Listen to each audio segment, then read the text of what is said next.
আষাঢ়ের বৃষ্টি ভেজা সকালে ঢাকা থেকে বরিশাল যাওয়ার পথে পথে মানুষের উচ্ছ্বসিত ভালোবাসায় সিক্ত হন প্রধানমন্ত্রী তারেক রহমান।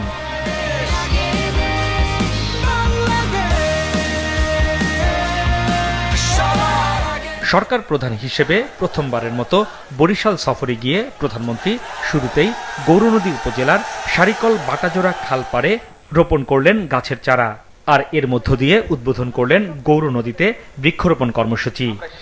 সেখানে পরিবেশের ভারসাম্য রক্ষায় পরিচ্ছন্নতা অভিযান ও সবুজায়নে সবাইকে এগিয়ে আসার আহ্বান জানান প্রধানমন্ত্রী। আরও জানান, পরিবেশ রক্ষায় আগামী 5 বছরে 25 কোটি গাছ লাগানো সহ নানা কর্মসূচি শুরু করেছে সরকার। দেশটা যেহেতু আমাদের সকলের, এই দেশটার তো আমাদেরকে যত্ন করতে হবে। এরপর বাটাজোর সরকারি প্রাথমিক বিদ্যালয় মাঠে ফ্যামিলি কার্ডের উপকারভোগীদের সঙ্গে মতবিনিময় করেন প্রধানমন্ত্রী।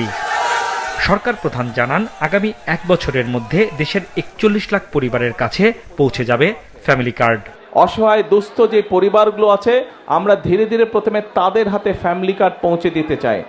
আগামী 1 বছরের মধ্যে সারা বাংলাদেশে আমরা 41 লক্ষ পরিবারের কাছে আমরা ফ্যামিলি কার্ড পৌঁছে দেব ইনশাআল্লাহ।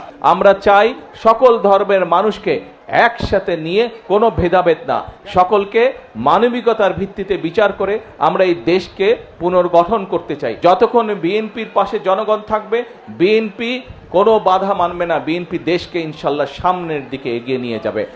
বিকেলে বরিশাল শহরে 30 গোডাউন বধ্যভূমি সংলগ্ন সাগরদী খালের পাশে গাছ লাগিয়ে বিভাগের জাতীয় বৃক্ষরোপণ কর্মসূচি উদ্বোধন করেন প্রধানমন্ত্রী। মুক্তিযুদ্ধ যখন হয়েছিল, ধর্ম নির্বিশেষে সকল মানুষ মিলে, ধর্ম বর্ণ নির্বিশেষে সকল মানুষ মিলে আমরা যুদ্ধ করে দেশ স্বাধীন করেছিলাম। এই মাত্র কয়েকদিন আগের কথা, আমরা এই দেশ থেকে স্বৈরাচারকে বিদায় করেছি।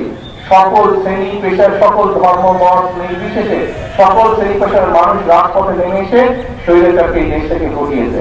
তার মানে আমরা সকলে মিলে যদি তাদের কাজ দেখে দেশের জন্য, মানুষের জন্য যে কাজগুলো ভালো, সেই কাজগুলো যদি আমরা করি, তাহলে সকলে মিলে উপকৃত হয়। এছাড়াও বরিশালের বাবুগঞ্জে বিস্তীর্ণ জঙ্গলে সেনাবাহিনীর গ্রীষ্মকালীন মহড়া পরিদর্শন করেন প্রধানমন্ত্রী তারেক রহমান। হাসনাইন তানভীর, মাছরাঙা সংবাদ, ঢাকা।